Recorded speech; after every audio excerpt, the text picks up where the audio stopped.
তুলসীকে অমাবস্যা দিয়ে চলে গেলাম শ্মশানে। দেখতেই পাচ্ছ শ্মশানে যে জায়গাগুলোতে দাহ করা হয় সেখানটা আমি পুজো দিতে গেছিলাম। কেউ পুজো দিয়ে গেছি।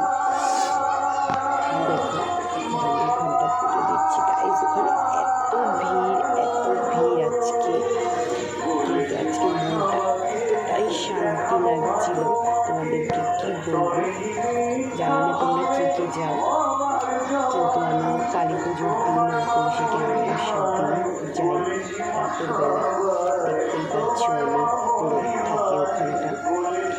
ওখানে 4টে জায়গা আছে যেখানে দাহ করা হয়। আমি পরপর 4টে জায়গাতে পুজো করছি। এখানে অনেকেই পুজো করে, এত মনটা শান্তি লাগে তোমাদেরকে কি বলবো। তোমরা যারা যাও তারা জানো প্রচণ্ড পরিমাণে মনটার মধ্যে শান্তি লাগে। আর যারা যাও এখন তারা যাও, দেখবে তোমাদের খুব ভালো লাগবে, খুব মনটা শান্তি লাগবে। দেখো এ পাশে 2টো ছিল আর ও পাশে 2টো, 4টেতেই আমি পরপর পুজো করে তারপরে চলে যাব মায়ের কাছে। কালকে এত ভিড় ছিল তোমাদেরকে কি বলবো, প্রচণ্ড ভিড় ছিল। বাড়িতেও পুজো করেছি, পুজো করে তারপরে আমি গেছি। দেখো পুরো জায়গাটা আলোয় ভরা, এতটাই শান্তির জায়গা। দেখো তোমার ওখানে মানে ভর্তি লোক, খুবই সুন্দর, এত সুন্দর লাগছিল। চলো এখানে আমার পুজো হয়ে গেছে, এবার তোমাদেরকে দেখাই মায়ের মন্দির।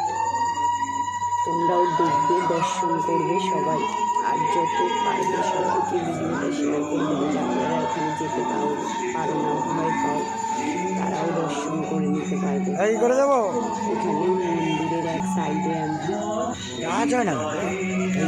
রেখেছিলাম। এবার চলে যাবো সোজা মায়ের কাছে। আচ্ছা একটু মারে তুলে নি, মাকে দর্শন করে দিই। দেখো এখানে কত লোক, কত ভিড় এখানটা, দেখতেই পাচ্ছ। মা এখানে কালকে এত লোকের ভিড় ছিল, তোমাদেরকে কি বলবো। দেখো সবাই লাইন দিয়ে দাঁড়িয়ে আছে পুজো করবে বলে। মা আমি আগেই এখানে বাটাটা দিয়ে গেছিলাম, তারপরে ওখানটা গেছিলাম। এখানে দেখো ঠাকুর বসে আছে, আর মায়ের পাশেই বাবা আছে। এই দেখো বাবাও এখানে বসে আছে। আর সাইডে একটা জায়গা দিয়েছে যেখানে তুমি মার সামনে মোমবাতি আর ধূপকাঠি ধরাতে পারো। সাইডে একটা জায়গা আছে যেখানে মায়ের প্রসাদ করা হচ্ছে। লাইন যে আমি নিয়েছি